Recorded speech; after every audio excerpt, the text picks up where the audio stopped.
Queria começar, talvez, por esta questão que estamos aqui a discutir das audições da Comissão de Ética e do aproveitamento daquelas audições que foram feitas na Comissão de Ética a propósito da matéria que estamos a discutir, porque o PCP, logo na primeira reunião desta Comissão de Inquérito, na segunda reunião desta Comissão de Inquérito, aliás, na sequência, talvez da segunda reunião desta Comissão de Inquérito, propôs na Comissão de Ética que fossem enviados a esta Comissão as gravações de 10 depoimentos, salvo erro, julgo que foram 10 depoimentos prestados na Comissão de Ética que se relacionavam diretamente com a matéria objeto desta Comissão de Inquérito. E fizemos-lo porque, desde o início daquelas audições da Comissão de Ética, nós tínhamos considerado que aquilo era um trabalho importante que a Comissão de Ética estava a fazer e que devia aproveitar, naquilo em que, obviamente, isso pudesse ser feito, devia aproveitar a esta Comissão de Inquérito. Porque esta Comissão de Inquérito não tinha que começar o trabalho a partir do zero, porque já havia matéria que tinha sido apurada pela Comissão de Ética que podia ser aproveitada, e por isso requeremos o envio a esta Comissão daqueles 10 depoimentos. Obviamente que não o fizemos com a perspectiva de que tudo aquilo que foi dito na Comissão de Ética fosse dado como assento na Comissão de Inquérito, como factos provados e assumidos por esta Comissão. Obviamente que não foi esse o objetivo. O objetivo foi que esta Comissão pudesse ter conhecimento daqueles elementos que já tinham sido utilizados e que os pudesse aproveitar, até sobretudo do ponto de vista das inquirições que iríamos fazer nesta Comissão de Inquérito. E desse ponto de vista foi o trabalho que nós fizemos. Aproveitando aquilo que já tinha sido dito na Comissão de Ética, explorando contradições ou procurando novas informações, nós fomos confrontando os depoentes nesta Comissão de Inquérito com aquilo que já tinham dito na Comissão de Ética, com informações que já tinham sido assumidas anteriormente e, portanto, fizemos esse aproveitamento. Julgamos que, para o relatório desta Comissão de Inquérito, quer dizer, nós não podemos desconsiderar as contradições entre os depoimentos que tenham sido prestados nesta Comissão de Inquérito e eventuais declarações anteriores. E julgo que é isso que fazemos até quando nesta Comissão de Inquérito confrontamos os depoentes com notícias de jornais que citam declarações suas, para procurar esclarecer as contradições que são evidenciadas. Ora, se fazemos esse aproveitamento de notícias de jornal, não podemos deixar de fazer de depoimentos que foram prestados na Assembleia da República no âmbito da Comissão de Ética, sem que isso signifique dar por adquiridos e dar como prestados nesta Comissão de Inquérito aqueles depoimentos. Não é disso que se trata. Se o relator entender que deve registar uma contradição de um determinado depoente que resulta daquilo que disse nesta Comissão de Inquérito com aquilo que tinha dito na Comissão de Ética, se entender registar essa contradição para explorar alguma debilidade numa determinada versão dos factos que é apresentada, isso é inteiramente legítimo. Inteiramente legítimo. E, portanto, não entendemos que aqueles depoimentos da Comissão de Ética devam ser desconsiderados. Pelo contrário, eles devem ser aproveitados por esta Comissão de Inquérito em todas as suas dimensões. Sobre a estrutura do relatório, eu queria apenas dizer o seguinte. Aquela linha A, que tem sido talvez a linha mais citada nos nossos trabalhos, a linha A na Constituição desta Comissão de Inquérito, que estabelece como objeto, como uma primeira parte do objeto da nossa Comissão, apurar se o Governo, direto ou indiretamente, interveio na operação conducente à compra da TVI e se o fez, de que modo e com que objetivos. Eu, se calhar, vou correr o risco de ser acusado de manicaísta, mas esta linha do objeto da nossa Comissão permite-nos fazer o trabalho em dois sentidos, que, aliás, julgo que resultaram claro do trabalho que já fizemos nas inquirições.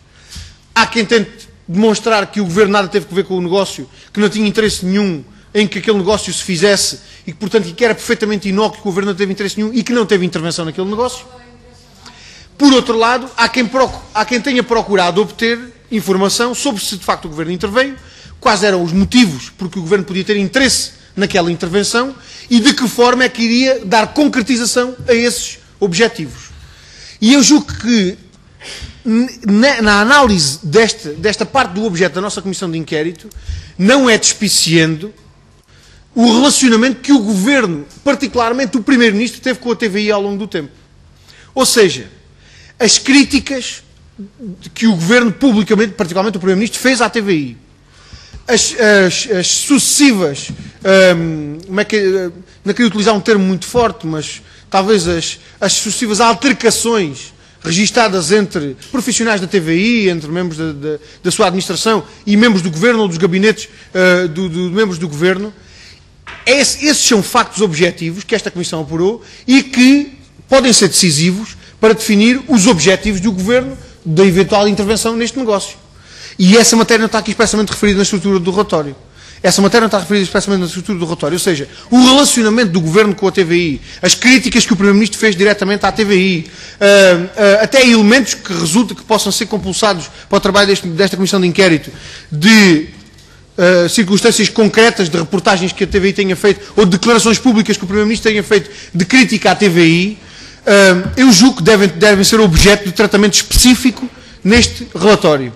Porquê? Porque uma das teses que, obviamente, está presente nos nossos trabalhos é que o Governo interferiu neste negócio com o objetivo de alterar a estrutura da TVI para que, por essa via, pudesse ser alterado o conteúdo da informação, a linha editorial da estação ou o estilo da informação, como foi tantas vezes aqui dito.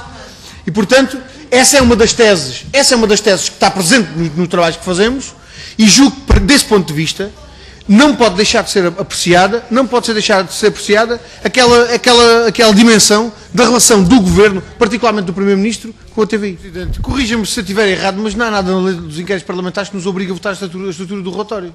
Ou há alguma obrigação de votar a estrutura do relatório? Não há, portanto, há elementos obrigatórios, a lei dos inquéritos parlamentares define elementos obrigatórios que devem constar do relatório. A estrutura é uma decisão, cabe ao relator, e caberá eventualmente à Comissão alterar quando o relatório esteja apresentado.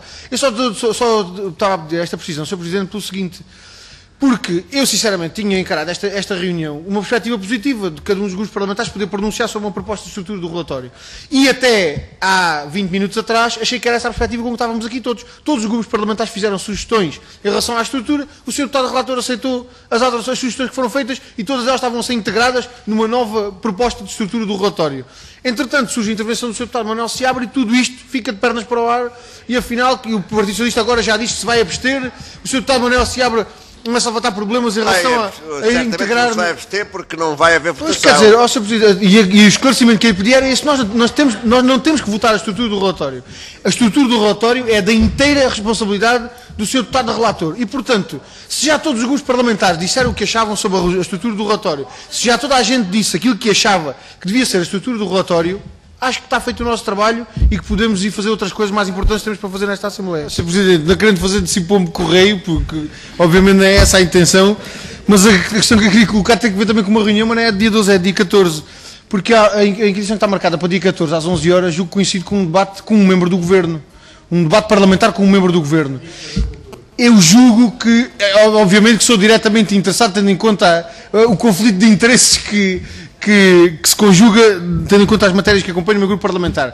Mas eu julgo que, quer dizer, não sei se resulta disso grandes prejuízos para o trabalho desta Comissão, se esta inquirição pudesse ser agendada para o mesmo dia à tarde ou para outra hora, tendo em conta que